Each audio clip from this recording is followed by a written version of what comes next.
ذکر جو ہے وہ ایک تو وہ کلمات ہیں جو عام طور سے ذکر سمجھے جاتے ہیں، سبحان اللہ، الحمدللہ، لا الہ الا اللہ، اللہ اکبر، لا حول ولا قوۃ الا باللہ العلی العظیم. اور ویسے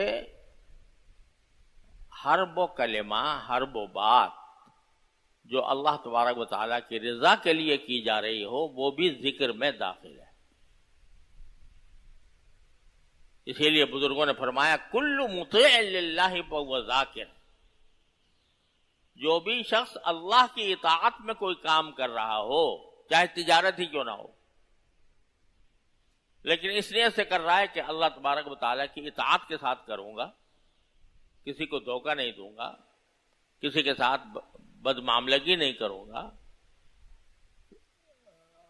خوش اخلاقی کا اختیار کروں گا اللہ کو راضی کرنے کے لیے، تو اب جو تجارت کر رہا ہے بندہ وہ بھی ذاکر ہے.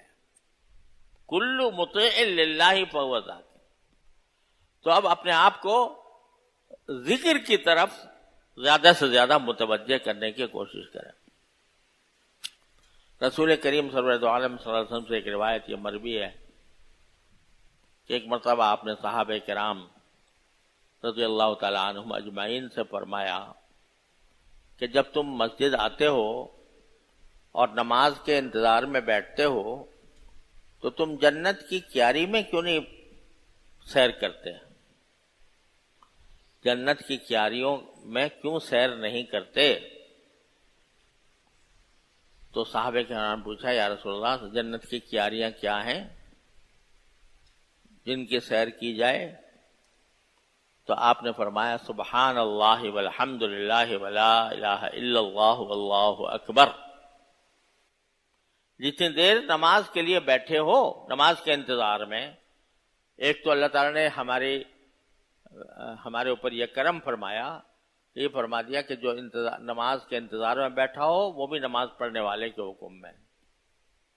ایک تو کرم یہ فرما دیا. خاموش بھی بیٹھے ہو، انتظار میں بیٹھے ہو نماز کے، تو ایسا ہے جیسے نماز پڑھ رہے. ایک تو کرم یہ فرما دیا. دوسرے نبی کریم سرور دو عالم صلی اللہ علیہ وسلم فرمایا کہ جتنی دیر انتظار میں بیٹھے ہو تو اتنے دیر یہ ذکر کرتے رہا کرو سبحان اللہ والحمد للہ ولا الہ الا اللہ واللہ اکبر. تو یہ کیا ہوگا؟ یہ ایسا ہوگا جیسے جنت کی کیاریوں میں تفریح کر رہے ہو، کیونکہ اللہ تبارک و تعالیٰ نے یہ کلمات ایسے بنائے ہیں کہ جن کے ذریعے بندہ جنت کی کیاریوں تک پہنچنے والا ہے انشاءاللہ. ہمیں نظر نہیں آتا، ہماری نظریں کوتاہ ہیں، ہماری سمجھ محدود ہے، تو ہم ان کا صرف ترجمہ بھی کر لیں، ترجمہ ہی کر سکتے ہیں اور تو کچھ کر نہیں سکتے. تو سبحان اللہ کے معنی ہے اللہ تعالیٰ ہر عیب سے پاک ہے. الحمدللہ کے معنی ہے کہ ساری تعریفیں اللہ کے لیے ہیں. لا الہ الا اللہ کے معنی یہ ہے کہ اللہ کے سوا کوئی معبود نہیں ہے. اور اللہ اکبر کے معنی یہ ہے کہ اللہ سب سے بڑا ہے. بس ترجمہ ہی کر سکتے ہیں. اس سے آگے ان میں کیا انوار اور کیا اسرار اور کیا معارف اس میں پوشیدہ ہیں آج ہمارے سامنے نہیں آتے. جب جنت میں پہنچو گے تو اس وقت پتہ چلے گا یا اللہ سبحان اللہ کا کلمہ کیا تھا. وہ جنت کا ایک باغ تھا، جنت کا ایک باغ تھا جو سبحان اللہ ہم کہتے تھے، الحمدللہ کہتے تھے. وہ کیا تھا وہاں جا کے پتہ لگے گا. تو یہ ویسے ہی نہیں ہے کہ جنتر منتر پڑھ لیا، یہ کوئی جنتر منتر نہیں ہے، بلکہ اس کے ہر لفظ میں، ہر کلمے میں اللہ تبارک و تعالیٰ کی طرف سے ایسے انوار بہت پوشیدہ ہیں جو کسی کسی پر منکشف ہوتے ہیں.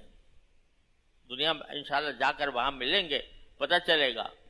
اور ہمارے حضرت علامہ انور شاہ صاحب کشمیری رحمۃ اللہ علیہ فرمایا کرتے تھے کہ جنت کی نعمتوں میں ایک بہت بڑی نعمت یہ ہے کہ وہاں حقائق اشیاء منکشف ہوں گی. پتہ چلے گا کہ سبحان اللہ کیا چیز تھی، الحمدللہ کیا چیز تھی. تو وہاں جا کر تو انشاءاللہ ہر مسلمان اللہ تعالیٰ ہم سب کو پہنچا دے تو سب دیکھیں گے لیکن بعض اوقات اللہ کے خاص بندوں پر اس کے انوار منکشف بھی کر دیے جاتے ہیں، تو وہ پہچانتے ہیں کہ سبحان اللہ کیا چیز ہے، الحمدللہ کیا چیز ہے۔ لیکن اتنا تو یقین ہونا چاہیے کہ سرکار دو عالم صلی اللہ علیہ وسلم یہ فرما رہے ہیں کہ یہ الفاظ پڑھنا، یہ کلمات ادا کرنا، یہ جنت کی کیاری میں سیر کرنے کے مرادف ہے۔ تو یہ ذکر کوئی مشکل کام، اس میں کوئی پیسہ خرچ ہوتا ہے، اس میں کوئی وقت لگتا ہے، اس میں کوئی محنت ہوتی ہے، اور یہ ذکر اس کے لیے اللہ تعالیٰ نے اتنا آسان کر دیا کہ نہ وضو کی شرط، نہ جنابت سے پاک ہونے کی شرط، نہ حیض سے پاک ہونے کی شرط، نہ قبلہ روح ہونے کی شرط، نہ بیٹھنے کی شرط، بلکہ جس حالت میں ہو کر سکتے ہو۔ اللہ میں نے آزاد دے قیام وقعود وعلی جنوبہم الذین یذکرون اللہ قیاما وقعودا وعلی جنوبہم، یہ وہ ہیں جو اللہ کا ذکر کرتے ہیں کھڑے بھی، بیٹھے بھی، لیٹے بھی۔ بستر پر لیٹ گئے ہو آرام سے، سونے کے انتظار میں ہو، ٹانگ پہ ٹانگ رکھے ہوئے لیٹے ہوئے ہو آرام سے، اللہ میں کہتے ہیں میں نے اس وقت بھی تمہیں اپنے ذکر کی اجازت دے دی، اس وقت بھی کر لو۔ تو نہ کوئی شرط ہی نہیں لگائی اللہ میں نے، چلتے پھرتے اٹھتے بیٹھتے زبان پر اگر ذکر رہے تو یہ ذکر خالی نہیں جاتا۔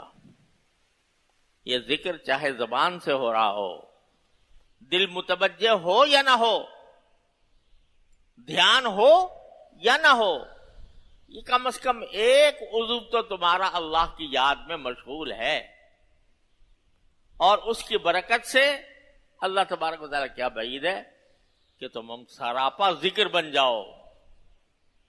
تو اس وجہ سے یہ کام تو ابھی سے شروع کر دیں رمضان کی تیاری کے لیے کہ ذکر کثرت سے ہو، اٹھتے بیٹھتے چلتے پھرتے، اور ذکر میں یہ دعا بھی شامل ہے، یا اللہ رمضان آنے والا ہے، ہمیں اس رمضان کے صحیح حقوق ادا کرنے کی توفیق عطا فرمائے۔